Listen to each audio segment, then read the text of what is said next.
Oi, meu nome é Marco Aurélio Gal e eu trabalho com audiovisual. E hoje vou falar sobre Retratos Fantasmas e sua chance no Oscar. Retratos Fantasmas foi escolhido pelo Comitê Brasileiro para representar o Brasil na categoria de filme internacional no Oscar 2024. E essa é a segunda indicação do Kleber, a primeira sendo Som ao Redor em 2014, há quase 10 anos atrás. Aquários e Bacurau, apesar de terem tido grande repercussão, ficaram de fora em detrimento de O Pequeno Segredo e A Vida Invisível. E repetir o mesmo nome não é comum. A última vez que isso aconteceu foi com Fábio Barreto, em 2011, com Lula, Filho do Brasil. A Academia Brasileira de Cinema e Artes Visuais anunciou a lista dos 28 filmes habilitados. E desses 28 eu assisti apenas 9. Medusa, Noites Alienígenas, O Homem Cordial, O Rio do Desejo, Pérlimpes, Raquel 1 por 1, Regra 34, Retratos Fantasmas e Urubus.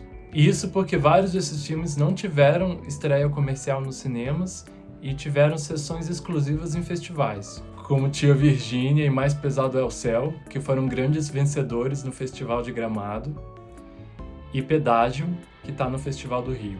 E essas regras de seleção ficam ainda mais confusas, porque um dos melhores filmes do ano, Mato Seco em Chamas, não estava nem na lista dos 28 habilitados e eu não sei porquê, sendo que o filme teve estreia comercial esse ano e não concorreu à lista ano passado.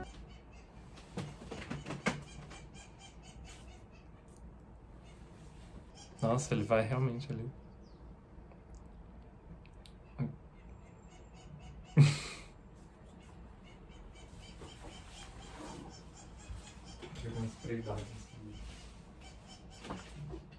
Oi, tudo bom?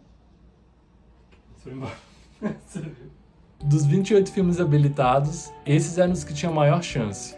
O Regra 34, de Júlia Murat, que venceu o prêmio máximo no Festival de Locarno, o Leopardo de Ouro. Inclusive, o filme me lembrou muito Doces Poderes, que é da mãe dela, a Lúcia Murat. Pedágio, de Carolina Markovics, que foi premiado no Festival de Toronto esse ano. E, inclusive, a Carolina dirigiu também Carvão, que também foi semifinalista como representante brasileiro no Oscar do ano passado. Mas não vi Pedágio, então não posso falar muito sobre o filme.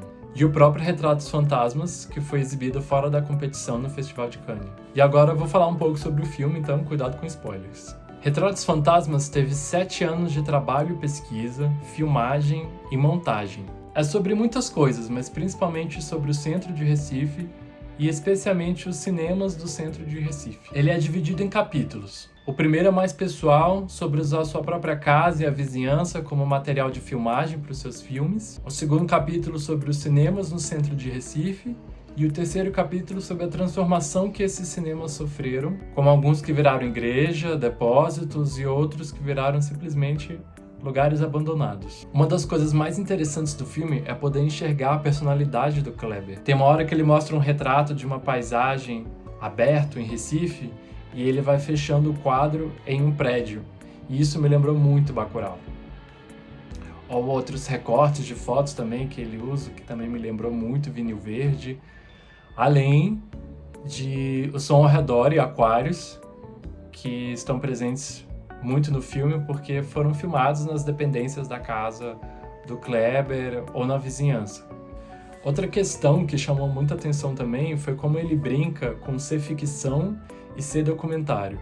O tom documental vem muito das fotos e vídeos de registro, mas o filme toda hora discute os limites do gênero. Eu gosto muito de como ele usa um curta que teve filmagem em algum dos cinemas extintos de Recife, e esse foi o último registro que esse lugar já teve. E o filme usa isso como exemplo de como ficção também é documentário. E eu achei o máximo isso, como ele conseguiu criar essa outra perspectiva e ampliar o nosso entendimento do que é ficção e do que é documentário. Inclusive, essas foram algumas das impressões que eu tive assistindo Mato Seco em Chamas. O filme conta a história de mulheres da periferia de Brasília e como elas lidam com a vida agora que acabaram de sair da prisão. Filme dirigido pelo Adirley Queiroz e a Joana Pimenta.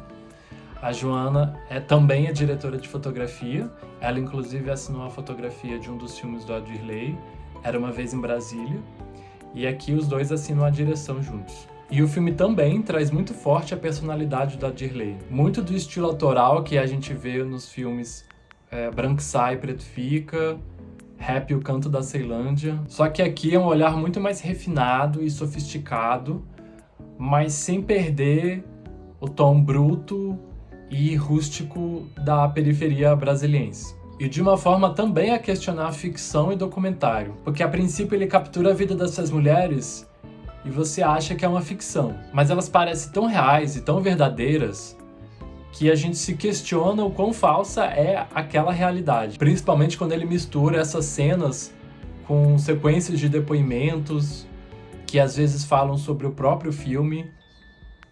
E isso tudo cria uma linguagem muito interessante e única para o filme. Aliás, eu adoro falar de filmes como se fossem vinhos. Ai, esse filme tem uma direção muito encorpada. Mas, embora fosse o meu voto, Mato Seco em Chamas não estava nem entre os 28 habilitados. E fica aí o questionamento por quê. E dos 28 habilitados, Retratos Fantasmas era a escolha mais coerente. Um filme de um diretor prestigiado internacionalmente que fala sobre a importância do cinema ou, como o próprio filme diz, como o cinema é massa. O maior obstáculo do filme é que documentários não costumam ser muito indicados nessa categoria, mas é uma estatística que vem mudando em tempos recentes. Com Honeyland, da Macedônia do Norte, em 2019, Collective, da Romênia, em 2020, e Flea, da Dinamarca, em 2021. E é isso. Eu devo falar sobre Tartarugas Ninjas, mas se vocês tiverem outra sugestão de filme que querem que eu fale, pode só escrever aqui no comentário. E a gente se vê. Tchau, internet!